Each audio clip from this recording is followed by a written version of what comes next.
করছি। আজকে হচ্ছে ভাইফোঁটার আগের দিন। তো আজকে রাতের বেলা রেডি হয়ে নিয়েছি, এখন যাব সিলিন্দার ঠাকুর দেখতে। আমি, মা, আমার দেওর যে পিতু তোমাদের তো আগেই বলেছে, আর আমার বর মিলে। বন্ধুরা দেখতেই তো পেলে যে আমি, পিতু মানে আমার দেওর ভাইফোঁটার আগের দিন এসেছিলো, আমার মা আর আমার বর মিলে যাচ্ছিলাম সিলিন্দার ঠাকুর দেখতে। তো সিলিন্দার ঠাকুর দেখতে যাওয়ার আগে চুয়াডাঙ্গার কাছে একটা খুব সুন্দর মণ্ডপ হয়েছিল, তো সেখানেই যাচ্ছিলাম প্রথমে ঠাকুর দেখতে। আর অন্যবার না আমরা পুজোর দিন দেখে নিই, তার ফলে কিন্তু অনেকটাই ফাঁকা ফাঁকা থাকে, কিন্তু আজকে যেহেতু ভাইফোঁটার আগের দিন অনেকটাই ভিড় হয়ে গেছিলো, তাও এই মণ্ডপটা ফাঁকা ফাঁকাই ছিল। আর দেখো ডেকোরেশনটা খুবই সুন্দর করেছিল। আর এখানে মায়ের সাথে সাথে কিন্তু মায়ের অন্যান্য অনেক রূপ ছিল, যেমন তারাপীঠের মা, দক্ষিণেশ্বরের মা, কালীঘাটের মা, এরকম অনেক মায়ের রূপ কিন্তু এখানে তুলে ধরা হয়েছিল। তো ঠাকুর মণ্ডপটা দেখে, ঠাকুর দেখে আমরা কিন্তু বাইরের দিকে চলে আসছিলাম সবাই আনন্দ করতে করতে। আর পিতুকে আমি যেহেতু এবার প্রথম ভাইফোঁটা দেবো বলেছি, ও আগের দিনই চলে এসেছিলো। আর ও তো একদমই ছুটি পায় না, তাই যেটুকুনি সময় পায় ওখানে একটু আনন্দ করারই চেষ্টা করি। তো সেই মতো কিন্তু আমরা বললাম যে তুই এখানে চলে আসিস, আমাদের এখানে সিলিন্দার পুজোটা ভালো হয়। আর সিলিন্দার কিন্তু আমাদের থেকে খুব একটা দূরে নয়, মানে আমাদের বাড়ির থেকে ওই মোটামুটি গাড়ি করে গেলে 20-25 মিনিট মতো লাগে। সব মেলা, সব মেলা, মেলায় খেলা খাও। সিলিন্দায় দেখতেই পাচ্ছ প্রচণ্ড ভিড়, রাস্তার উপরে 3টে পুজো হয়, কিন্তু প্রচণ্ড ভিড় থাকে আর রাস্তা জুড়ে মেলা বসে। আর আমার মেলাটাকে দেখতে আর মানে ঠাকুর দেখবো আর ঘুরে ঘুরে খাবো, সেটাতেই আমার ভীষণ ভালো লাগে। তো প্রথমেই যে মণ্ডপটাতে আমরা ঢুকেছিলাম সেটা ছিল হচ্ছে চোখের থিম। চোখের থিম কেন বলছি, মানে এটা ছিল হচ্ছে যে মানুষ মৃত্যুর আগে যদি তার চক্ষুটা ডোনেট করে যায়, সেটা অনেকের কাজে লাগতে পারে। তো এখানে সেই সামাজিক মেসেজটাই তুলে ধরতে চেয়েছিল, তাই ফলে দেখো পুরো প্যান্ডেলটাই চোখ আর চোখ।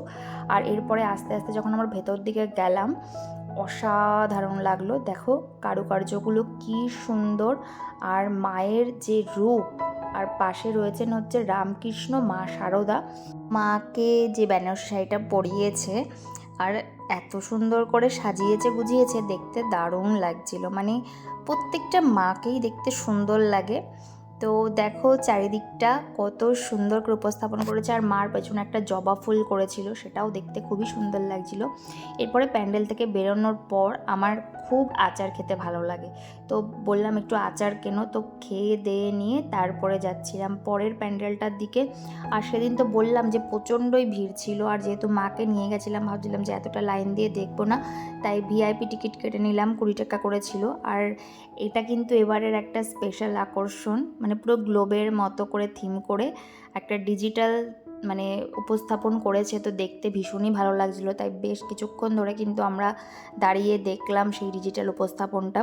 আর মহাদেবের ওপরে হচ্ছিল থিমটা, খুব সুন্দর দেখতে লাগছিলো। দেখো কি অসাধারণ লাগছে, মানে গায়ে পুরো কাটা দিয়ে দিচ্ছিল। তোমরা কমেন্টে একবার বলে যাও হর হর মহাদেব।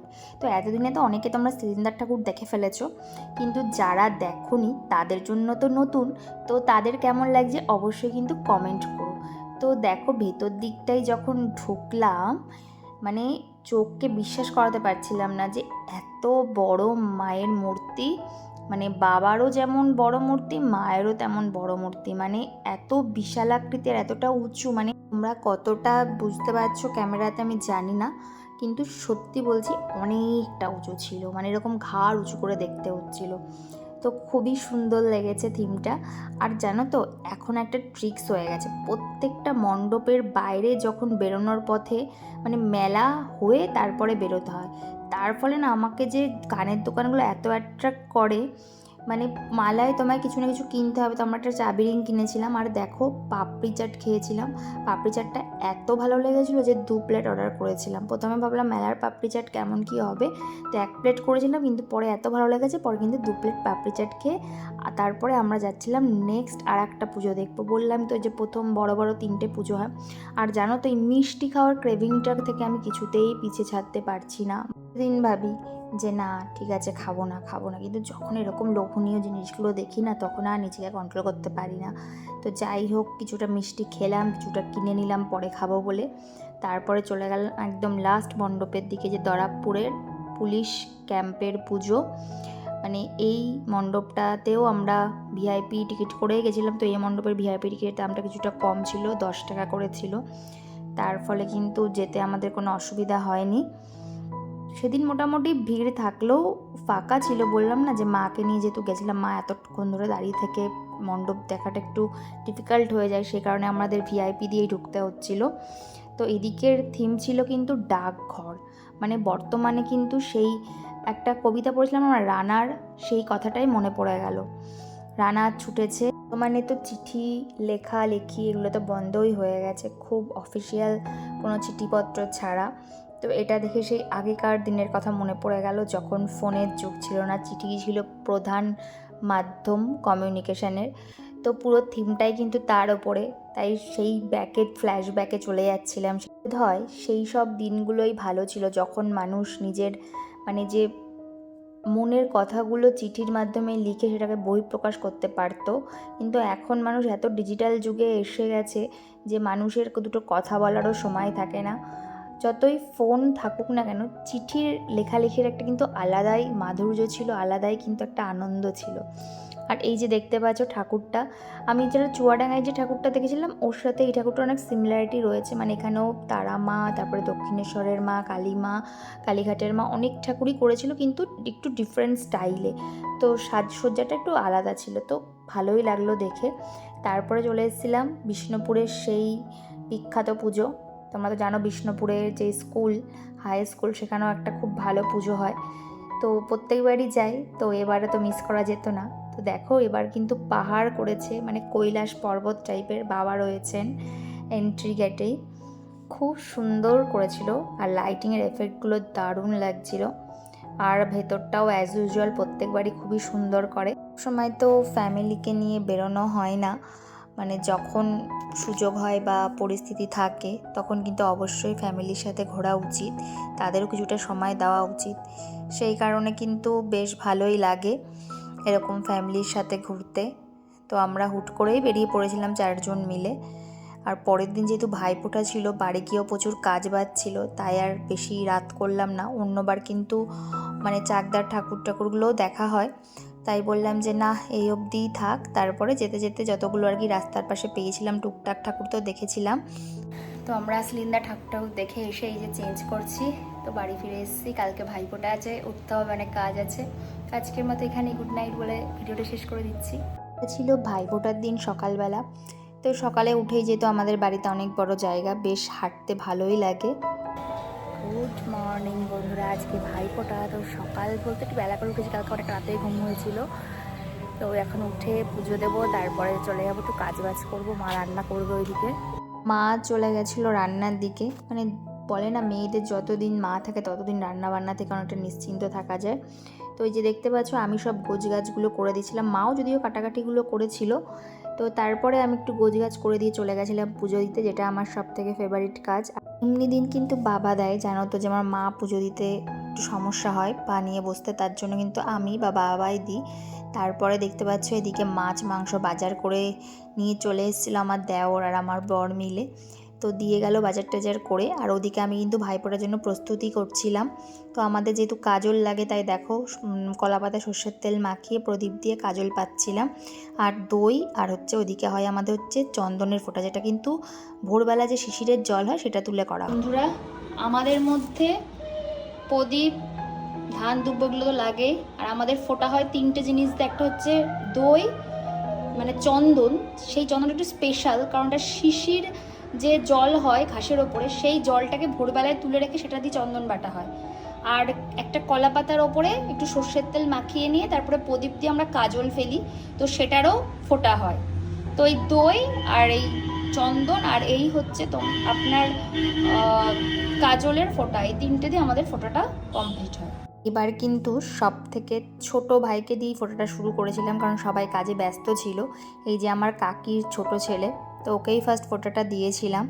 তো দেখো খুব দুষ্টু, কিন্তু খুব একটা বেশি কথা বলে না, আর আমার সাথে যত ইয়ার্কি আড্ডা সব আমার সাথে মারবে। তো বেশ ভালোই করেই ফোঁটা নিয়েছিল। আর ওদের দিদি বলতে আমি, মানে বাড়ির যেহেতু আমি একটাই মেয়ে, তাই সবাই কিন্তু আমার হাতেই ফোঁটাটা নেয়। তো এই যে দেখতে পাচ্ছ মা ওদিকে কিন্তু রান্না বান্না করছিল, এদিকে হচ্ছিল মাছের মাথা দিয়ে মুগ ডাল, মাংস। মাকে গিয়েও মাঝে একটু হেল্প করে দিলাম। তো তারপরে দেখো চলে এসেছিলো আমার বড় ভাই, মানে হচ্ছে কাকার বড় ছেলে। সত্যি কত যে বড় হয়ে গেছে, ওদেরকে কিন্তু আমি নিজে হাতে একটা সময় সাজিয়ে গুছিয়ে নিয়ে ঘুরতাম।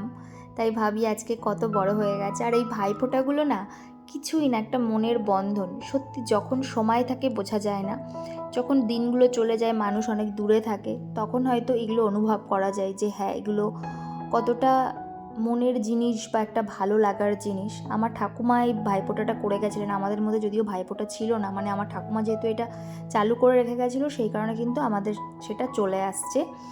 আর জানো তো, মানে আমার মার আগে 2 ভাই ছিল, এখন এক ভাইও নেই। মানে বড় মামাও বিগত 2 বছর হলো মানে উনি আমাদের মধ্যে নেই। তো সেক্ষেত্রে দেখো মার কতটা কষ্ট লাগে যখন এরকম ফোঁটা হয়। না হলে মাও এই সময় কতই ব্যস্ত না থাকতো। সত্যি খুব খারাপ লাগে যখন মানুষ থাকে না, তখন বলে না দাঁত থাকতে মানুষ দাঁতের মর্ম বোঝে না।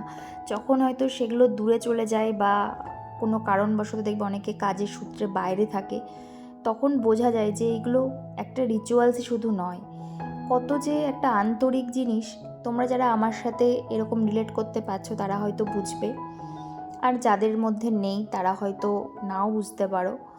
তো যাই হোক, বেশ ভালো লাগে।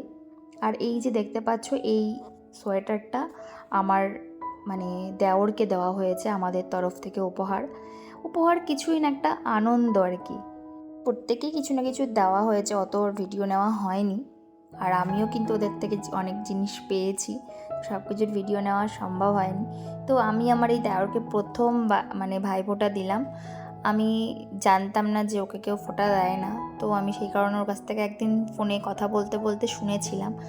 তো আমার মনে হয়েছিল কেন জানি না, ও তো আমার একটা ভাইয়েরই মতো, ও আমাকে কিন্তু দিদির চোখেই দেখে। তো খুবই ভালোবাসে আর খুব ভালো ছেলে। তোমরা অনেকে আমার ভিডিওতে ওকে অনেকবার দেখেছো আগে।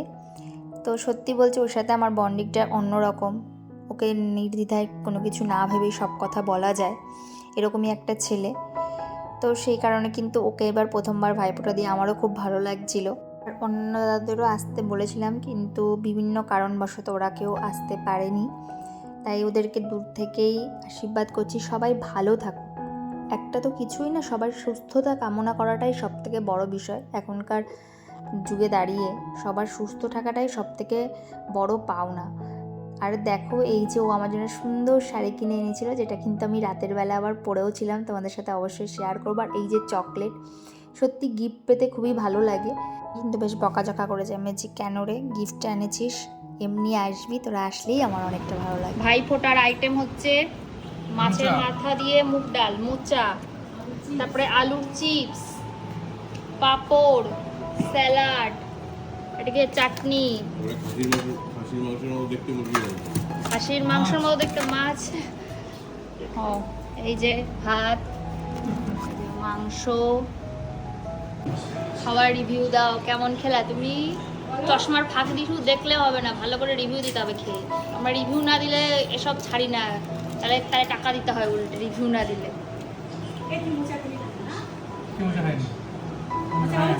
খুব সুন্দর খেলাম খাবার না তোকে দেখো, আমি আমার ছোটো ভাইয়ের সাথে খুব আড্ডা মারছিলাম, ওর সাথে খুব আড্ডা মারি।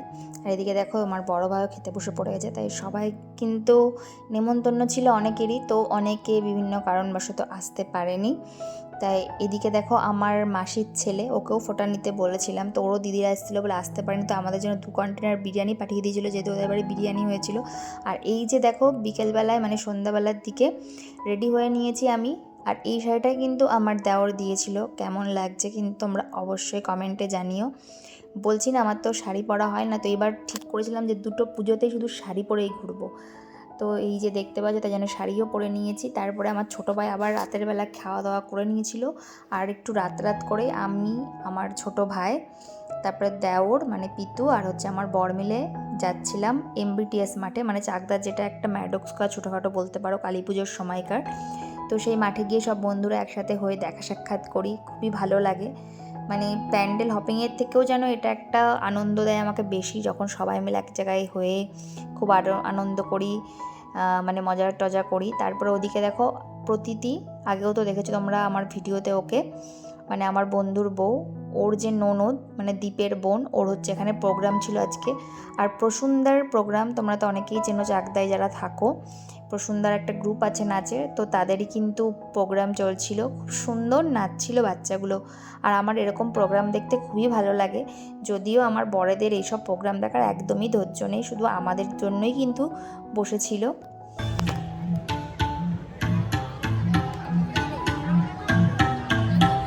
যদিও অনেকক্ষণ ধরে শুরু হয়েছিল, আমরা ছিলাম একদম লাস্টের পথযাত্রী। দেখো এই যে দীপের বোন মাঝখানে যে মেয়েটি নাচ করছে, খুব সুন্দর নাচ করে। তো গিয়ে ওর একটা প্রোগ্রামই আমি দেখতে পেরেছিলাম, মানে একটা নাচই আর কি। আগের নাচগুলো বলে আরও সুন্দর হয়েছিল, যদিও আমার ভাগ্যে জোটেনি সেটা, কারণ বাড়িতে তো একটা অনুষ্ঠান হলে সব কিছু মিটিয়ে যেতে একটু দেরিই হয়ে যায়। এরপর দেখো কে নাচ করছিল, এটা ছিল হচ্ছে মেকআপ আর্টিস্ট অমিত দুর্লভ। তো আমি জানতাম না যে ওনার এই ট্যালেন্টটাও রয়েছে আর কি। তো অনন্যার বন্ধু জানতাম, মানে দীপের বোনের, কিন্তু ও যে নাচও এত সুন্দর করা জানলাম আজকে আর কি দেখে। খুবই ভালো লাগছিল সত্যি, মানে ভগবান যাকে দেয় সব রকমের ট্যালেন্টই মনে হয় ভরে ভরে দেয়। তাই খুব উপভোগ করলাম ওর নাচটাকে। তো খুব সুন্দর মেকআপও করে, তোমরা যারা চাকদায় থাকো বা ওর বাড়ি হচ্ছে রানাঘাটে, অনেকেই চেনো অমিত দুর্লভকে। তো ওই কিন্তু এটা নাচটা করছিল, দেখো কত সুন্দর উপস্থাপন করেছে। তো অনেকক্ষণ নাচ টাচ দেখে তারপরে আমরা যাচ্ছিলাম সবাই মিলে একটু আড্ডা। তো ভিড় ছিল যে এবারের MBTS-এর মাঠের ভেতরের ঠাকুরটাই দেখা হয়নি, বাইরে থেকে যতটা দেখেছি আর কি। আর মণ্ডপটা তো তোমরা দেখেছো কত সুন্দর হয়েছে, মানে জগন্নাথ দেবের মন্দির করা হয়েছিল, খুবই সুন্দর ছিল। এখানে না গেলে আমাদের আর কি গসিপ শেষ হয় না, সেই চায়ের থেকে মিলে সবাই চলে গেলাম। তো সেখানে আমাদের অনেকক্ষণ ধরে কিন্তু চললো সেই গল্প গুজব, হই হুল্লোড়, আড্ডা। তারপরে যে যার বাড়ি চলে গেছিলাম। এটা ছিল ভাইফোঁটার পরের দিন। তো আবার সবাই মিলে এক জায়গায় হয়েছিলাম, সেই MBTS মাঠ। তো এবার সবাই মিলে ডিসাইড করলো নাগরদোলনায় উঠবো। কেউ তো প্রথমে রাজিই হচ্ছিল না। আমার তো সত্যি কথা বলতে নাগরদোলনা একটুও ভয় লাগে না, চড়তে ভীষণই ভালো লাগে। আর একটু পরে আমার বরের রিয়াকশানটা দেখতে পাবে। ও তো প্রথমে এগ্রি করছিল না, আমার জন্যই উঠতে হয়েছে জোরজার করে। আর ওপর থেকে দেখো কি দারুণ লাগছিল না মন্দিরটাকে, দারুণ দেখতে লাগছিল। আর চারিদিকে দেখো লোকজন কীরকম লাগছে, মানে ওপর থেকে ভীষণ ভালো লাগে ভিউটা। তো সবাই মিলে বেশ আনন্দ করতে করতে চড়ছিলাম। আর আরেকজনের অবস্থা তো বেশ খারাপ হয়ে যাচ্ছিল, মানে বলছে আমাকে নামিয়ে দাও পারলে। তো কিন্তু আর চলে গেছে, আর তো নামানোর উপায় নেই।